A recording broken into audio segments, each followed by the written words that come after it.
যেটা হইতেছে সেটা তো তোমার ভালোর জন্যই তো, তোমার ভালোর জন্যই তো হইতেছে। না না না আব্বা, আব্বা আপনি আসল কারণখানা বুঝতে পারতেছেন না। যখন এই শাদীর কথা হয়েছিল যে বকুর মত থাকলে আমার কোনো অমত নাই, তখন তো চৌধুরী বাসার পোলা এই দেশে আইসা উপস্থিত হয় নাই। আব্বা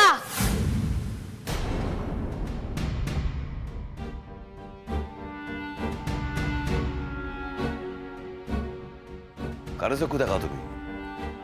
কারে?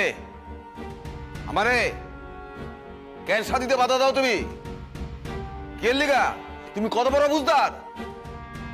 তোমার থেকে বড় বুঝদার আমি। কি ভাবছো তুমি? হ্যাঁ স্ত্রী মরে গেছে বিলে তোমার শাদী করবো?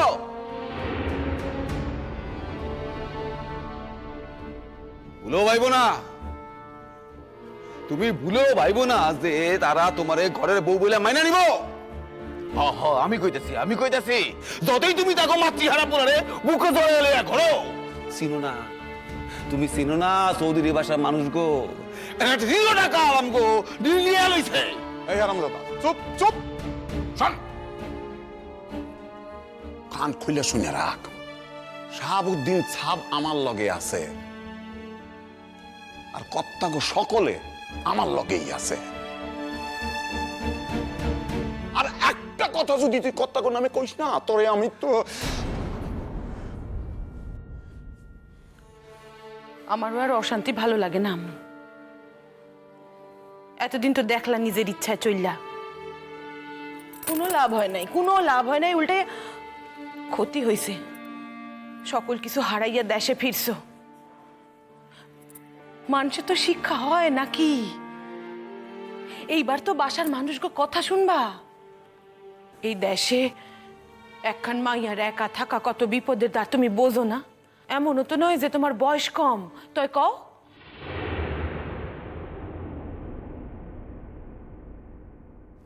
দিদি ভাই, শাহাবুদ্দিন সাহেব মাইন্যের মানুষ, তার যদি মাথা হেঁট হয় সেটা তো ভালো দেখায় না। আর এই শাদীর ব্যাপারে উনি তো মানে নিজের ইচ্ছায় তো কিছু করেন নাই, আমাকে লোকে কথা কইয়াই তো শাদীর ব্যবস্থা হয়েছে। আমাগো না হয় টাকা পয়সা নাই, না কোন রকম আচার অনুষ্ঠান তো করতে পারুন না, কিন্তু ওনাকে তো আছে। ভাইস্তার শাদীর ব্যাপারে নানা রকম অনুষ্ঠান করবেন, দাওয়াত দেবেন গ্রামের মানুষগো। তা এই মুহূর্তে তোমার এইটা কোনটা তো ঠিক না দিদি ভাই। সোনাবাবুও ভাইবা নিলেন যে আমি বুকু ভাইরে শাদী করতে রাজি হয়েছি। আমার বাসার লোকও সে ভাবছেন। কেউ কি এই জীবনে আমার পুরোটা চিনতে পারবো না? যার চিননে কথা ছিল সেই চিনতে পারলো না, আর অন্য কেউ রে কি কম। কি হলো? চুপ মেরে রইল কেন? চুপ মেরে থাকলে তো চলবো না, এই শাদী হইবই। আচ্ছা আম্মু, তুমি তো জানতা যে বকু ভাইরে আমি আমার বড় ভাই বইলা মানি?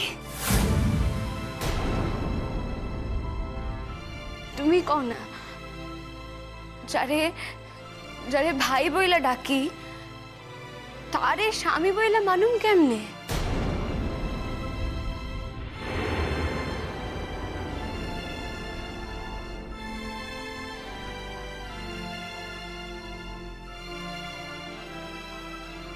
কি কইয়া ডাকবা?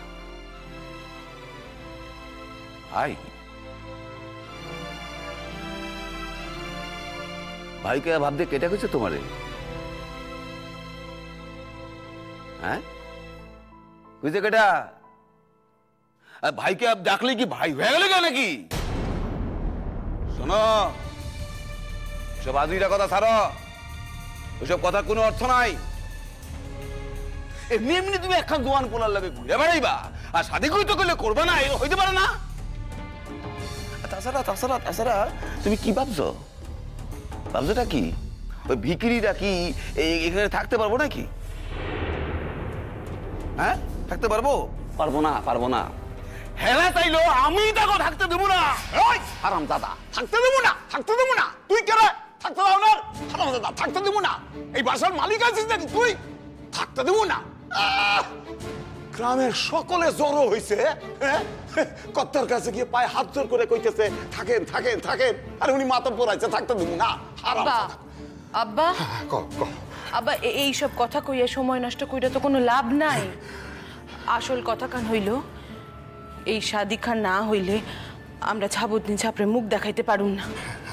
আর আর ওনার মানহানি হইলে উনি সাইরা কথা কইবেন না, আমগো তো সাইরা কথা কইবেন না। ঠিক ঠিক ঠিক। দিদি ভাই, দিদি ভাই, দিদি ভাই রে, দেখ আমি আমি তোরে জোর কইরা কোনোদিন কোনো কথা কই নাই। আইজ কইতেছি এই শাদিটা তুই কর। এই শাদিটা ভাঙনের কোনো উপায় নাই।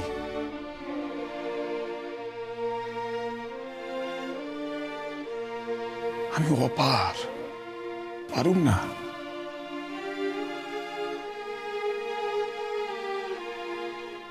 নিজের লিগা না হোক, আমাগো আমাগো সকলের কথা ভাইবা এই শাদিটা তুই কর দিদি ভাই, শাদিটা কর।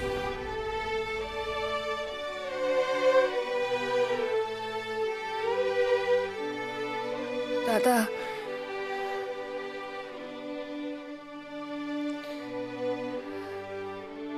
বেশ, তুমি আমারে একটা দিন সময় দাও দাদা।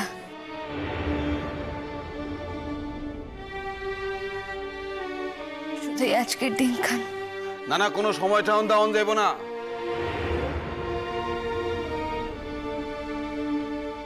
তোমাইলে কি করবা তুমি? হ্যাঁ, তুমি ওই পোলারের দিকে আইবা যে তোমার শাদি করবো কিনা? আব্বা, থামেন কইতেছি, একেবারে থামবেন। আপনার লগে যে আপনার মায়ের কিছু ফারাক আছে সে আপনি বোঝেন না।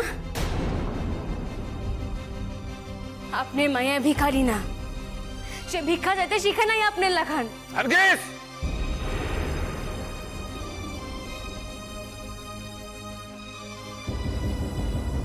ঠিক আছে আম্মু, তাই হোক। তুমি আজকার দিনখান সময় লাও। কিন্তু কাইল যেন তুমি অন্য কথা কইও না দিদি ভাই। সপ্তাহের যেই দিন শাদির কথা ঠিক হয়েছে বকুল লগে, সেই দিনই কিন্তু শাদি হইব। আমার যা জানানের আমি চাই কাল জানামু দাদা। তোমাকে সকলের নিকট হইতে আমি শুধাই আজকে রাতটুক সময় চাইলাম।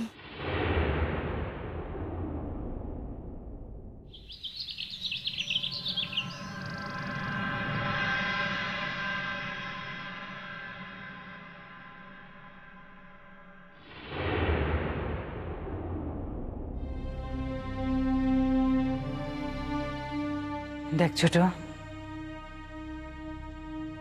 আমরা যদি সবসময় এরকম মনমরা হয়ে থাকি তাহলে তো ছেলেটা আমাদের দিকে তাকাতেই পারবে না।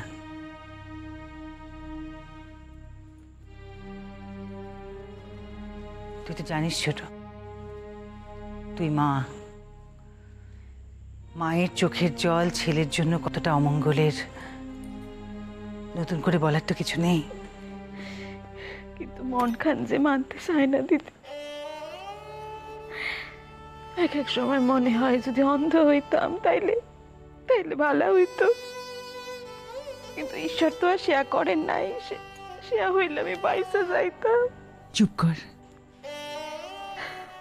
সব সময় কি যে বলিস, এত আবোল তাবোল কথা বলিস কেন তুই? সারা জীবন ধরে তোকে শিখিয়ে শিখিয়ে আমি আর পারলাম না। দিদি, দিদি দেখেন, আমার পোলাটারে তো আমি 10 মাস 10 দিন পেটে ধরছি, তো এখন জানি মনে হয় সেই যন্ত্রণা চাইতে এই যন্ত্রণা আরো আরো বেশি তড়পাইতেছে। চক্ষুর জল আর আগলাইতে পারি না দিদি।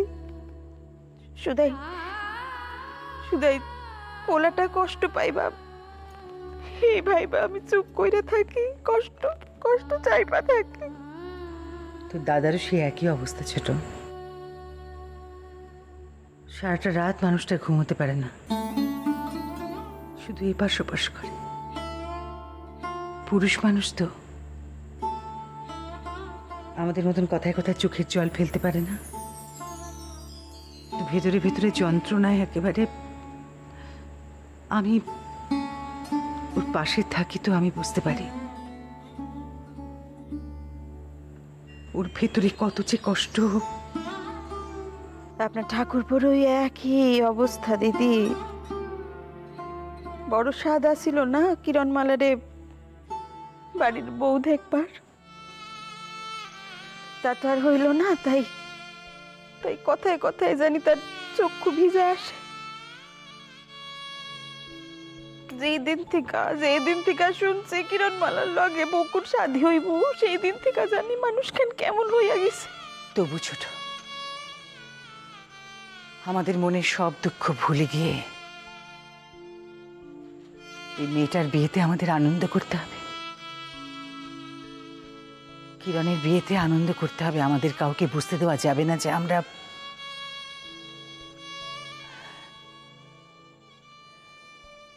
কি হলো? কথা বলছিস না যে? হ্যাঁ দিদি, সে আপনি ঠিক কথাই কইছেন। নিজের ইচ্ছারে তো সে কোন কালে বিসর্জন দিয়া দিছি। অহন তো আর নতুন কইরা বিসর্জন দেওয়ার কিছু নাই। কাঁদিস না ছোট, কাঁদিস না বলছি। আমি কাঁদতেছি না তো দিদি, চক্ষুতে কি জানি পড়ে গেল তার লিগাই। মনকে শক্ত কর।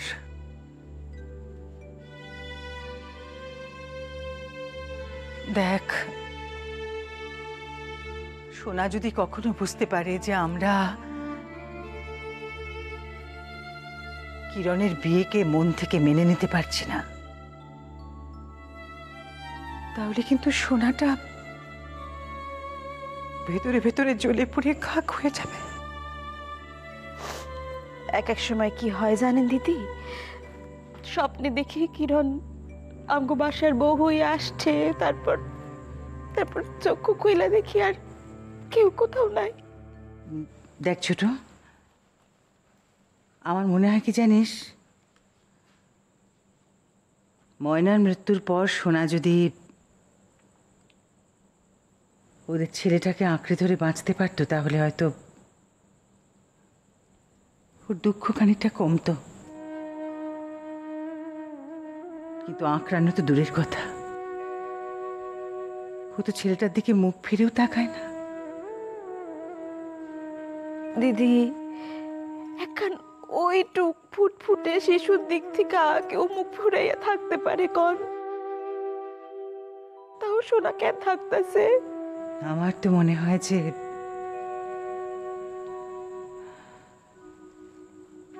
আমাদের সোনা এখনো কিরণকে ভুলতে পারেনি ছোট। কেন দিদি, আপনি পোলার মুখের দিকে তাকাইয়া কিছু বোঝেন না? তার তার চক্ষু দেখা কিছু বোঝেন না? বুঝি রে ছোট, তুই হয়তো ভাবিস যে তুই একা একাই কষ্ট পাস। না, শোনার জন্য আমার বুকের ভেতরটাও হু হু করে সব সময়। আমি আমি ভেবে আমার নিজের ভাইঝির সঙ্গে সোনার বিয়ে দিলাম, অথচ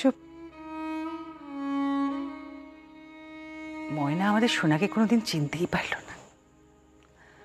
ও ও বুঝতেই পারল না ছোট যে ও জীবনে আসল সোনা পেয়েছিল। আচ্ছা দেখ, ও যদি ভালো হতো তাহলে ঠিক শোনা ওকে নিয়ে সুখে ঘর সংসার করতে, জানিস। কিন্তু যে মায়ের পরামর্শ শুনে শুনে মেয়েটার মাথাটা একেবারে বিগড়ে গিয়েছিল। তাই দিদি আমাদের ময়নাও না শেষের দিকে তার আগের কামের লিগা না অনুতপ্ত আছিল। দেখলেন না কেমন কইরা ওই হাসপাতালে বিছানায় শুইয়া শুইয়া হাউ মাউ কইরা কাইন্দা আমারে কইল, মা আমার পাশটিতে আইসে একটু বসো মা, আমার বুঝি সময় শেষ হইয়া গেছে। তুই ঠিকই বলেছিস ছোট।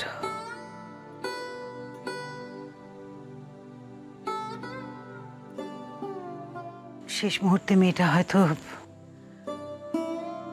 অনুতপ্ত হয়েছিল।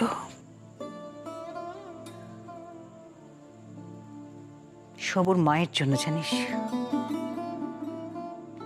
সব ওর মায়ের জন্য, আমার বৌদির জন্য মেয়েটার ওই রকম দশা হলো।